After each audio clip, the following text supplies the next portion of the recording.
In this video, I'm wearing my Berlingo t-shirt. We are going to be working on Bella, the Berlingo today. I've had a mobile mechanic come out today, and he's only theorising, but he has suggested EGR valve might be an issue. It's certainly very gunky and oily down the back here. I've actually sprayed a load of cleaner on it already. It is down here somewhere below that pipe. We've got to get to, so I'm probably going to take the airbox assembly out. I may even take the battery out just to give more room to get down there. We'll see how we go. And yeah, we're going to have a go. He's not convinced it's injector. He's not ruling out injector, but he said EGR valve is a pain because it's down the back of the engine, but it's potentially a free fix, so might as well do that. He was looking at the live data on the injectors and nothing was really showing as particularly alarming. Certainly by the time you're up to 2000 revs, all the injectors were pulling exactly the same values, so yeah, all a bit peculiar. I've done EGR valves before. They get horribly gunked up. If you don't know, EGR, exhaust gas recirculation, it is a computer controlled flap in the exhaust system, but at certain times an electro switch will move the flap and push more exhaust fumes into the engine to be reburnt. It's a way of making diesels a bit cleaner, getting rid of some of the really nasty stuff that diesels can generate. You effectively double burn some of that and it works fine. Of course, you're pumping hot exhaust fumes into an engine, so if you're doing too much of that at the wrong time, then what you're actually doing is you're choking the engine. So that could be what we're doing here. We don't know, to be honest. He was kind of guessing. I was charged £50 for that guesswork, but he's coming from a much more experienced place to guess than I am. And thank you for all your comments, but the problem is, who's right? Is it the injectors? Is it the pump?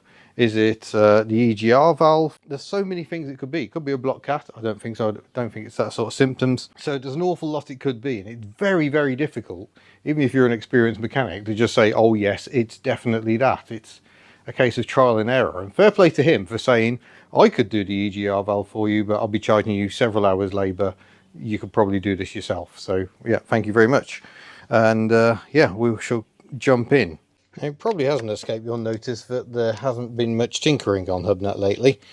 That's partially by design and partially just because I've been off having so much fun. Things like the Dutch trip, and then dealing with the crazy chaos of all the editing generated by the Dutch trip. There really was an awful lot of it. But yeah, amazing trip. I really enjoyed it. And it's been nice to see some of the videos from that trip do very well as well, so other people have enjoyed it. It's always good when two things come together. There we go. It's the first thing off there, but probably be quite good to get rid of. Got these horrible clips on, so let's see if we can find something to do those. What about these massive, entirely oversized for the job plier things? Yeah, oversized they may be, but it is a useful. Oh yeah, there we go. That's off. Let's see if we can convince that to come off. There. Well, that might be more of a challenge. Big flat screwdriver. But yeah, I mean, this feels like it's being forced on me, which is probably the kindest thing the mobile mechanic could do. Because, yeah, I've fallen out of love with this. It didn't help when we had the generator here, but you'll be very pleased to know the generator has gone. There are some changes going on here, and that is one of them that is very much to my benefit. Yeah, it's a bit noisy today because we've got a tractor. He's just turned the engine off. That doesn't really want to come off there. I might try a bit of BDX, you know. Yeah, they're making hay literally while the sun shines at the moment. Just a quick squirt the old BDX. That's not product placement, I paid for that. But I like the BDX people and I like their product. So don't worry, it's not getting to the stage where everything is sponsored, but sometimes you have to do sponsory things just to keep the money flowing. And the cars variously are testing me at the moment. We just had to replace 2 tyres on the Daihatsu. That was £134 for the pair fitted, which is a good price, but still a lot of money. Oh, the other thing I should probably do while I'm waving bits of metal around the engine bay is disconnect the battery. That would probably be a good idea, wouldn't it? Let's do that. Before we get too carried away, it's easily done because this has got a quick release clip on the positive terminal. Just tuck that down the way so there's no chance of it bouncing back. I may have to go for some slightly less comedy oversized pliers. Oh, these really are the daddies for that sort of job. There's no intercooler on this diesel engine, which at least makes life a little easier. There we go. That pipe, I should be able to pull that off. There we go. It's another pipe off. And I have no idea how this is held in place, but I've still no idea. I might get a bit of, yes, it's blooming filthy down there, even after I've used a load of Manon spray to try and clean things up a bit. Oh, Manol, sorry, Manol. Montage cleaner. This is amazing stuff, but it doesn't last very long.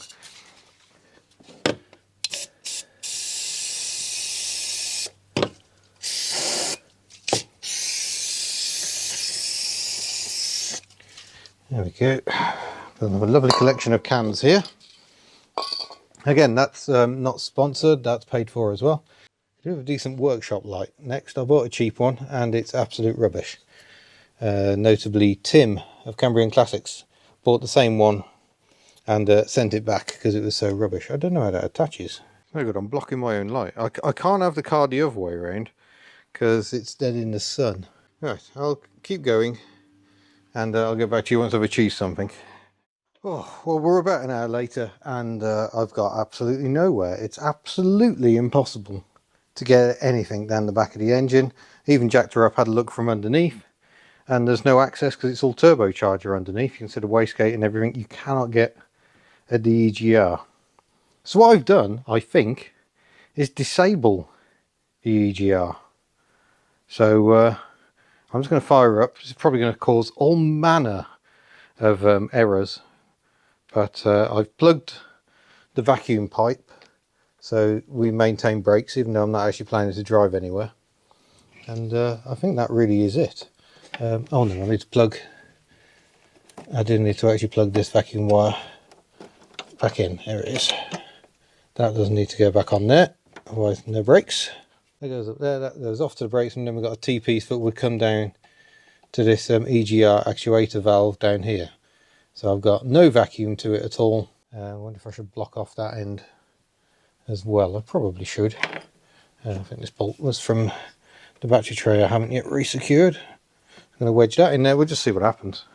Might be error messages a go-go, but will it be misfire or not? Let's find out. Ignition on.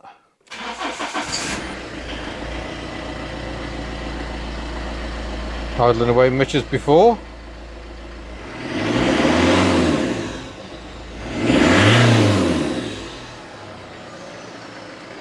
That's not misfiring at all.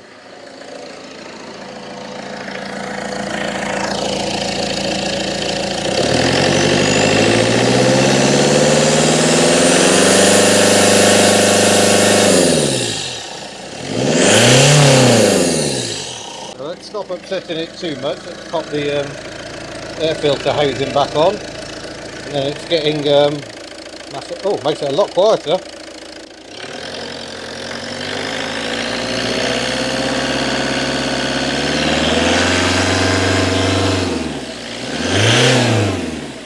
Sounds an awful lot better. I think what I'm going to do is button her up properly and go for a drive. Let's see if that's actually made any difference. Oh yeah, I would say so. I'm in second gear, they're doing 10 miles an hour. Well, I apologise for the somewhat jaunty angle, but you are currently held to the passenger headrest with a bungee because I haven't got a camera mount with me. Or Miss Hubnut.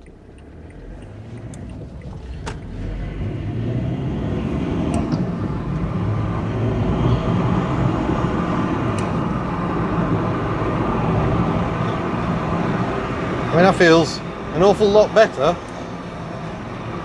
An awful lot better. I've actually changed it a bit. I did actually quickly pull over. I wasn't happy with the setup I got. So the vacuum canister is connected back up, but the electrics are disengaged on the EGR at the moment. And to be honest, it feels like a different car. Still not exactly rapid, but yeah, it feels as effortless as an HGI should feel. I apologise for the wind noise. I've got to have the window open or I will simply die. get off the fast roads, because after all, it's not the fast roads that were really the problem. So much rubbish rattling around in here, the joys of being a family car.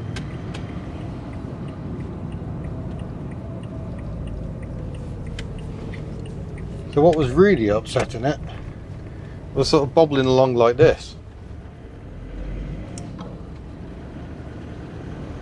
Oh yeah, it never pulled like that before.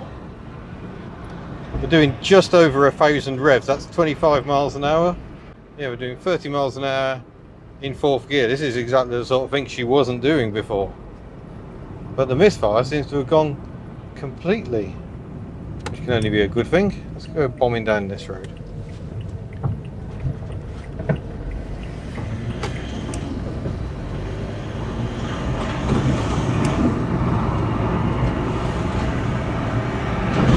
Yeah, totally transformed. So maybe that's it then. I just need to find a legal way of doing this now. Yeah, I can't just leave the EGR disconnected. Technically it's an MOT failure because the emission system has been tampered with. So will magic goo? There are magic potions that claim to fix these issues. Would that work? Do I need to fit a new EGR? I honestly don't know. But this feels very nice. We haven't used this car for a very long time, so it feels very good to have her out again. And this very weekend we are going to the Rhondda Heritage Park, or Rhondda, sorry, double D's, in South Wales, and they've got a classic car show, and we're planning to go. We're only going to see what's going on. We kind of know one of the people who organises it, who works at the Heritage Park, or works for the council, and so we're going along just purely to see what it's like. We're not showing, we're not displaying, but we will be there wandering about if you want to come and try and find us. Oh, it's running so much better. Thank goodness. I was starting to think we were never going to get this one done. Well, there we go. We have Bella back out on the road again. Temporary fix maybe, but yeah, looking forward to putting some miles on her in the coming days just to make sure she really is fixed. But thank you very much for watching. Thanks for all your comments, and I hope you've enjoyed the return of some form of tinkering, perhaps not quite what we were hoping for. But yeah, don't forget, you can head to Hubnut store and buy lovely merchandise. We shall see you in a future video. Farewell.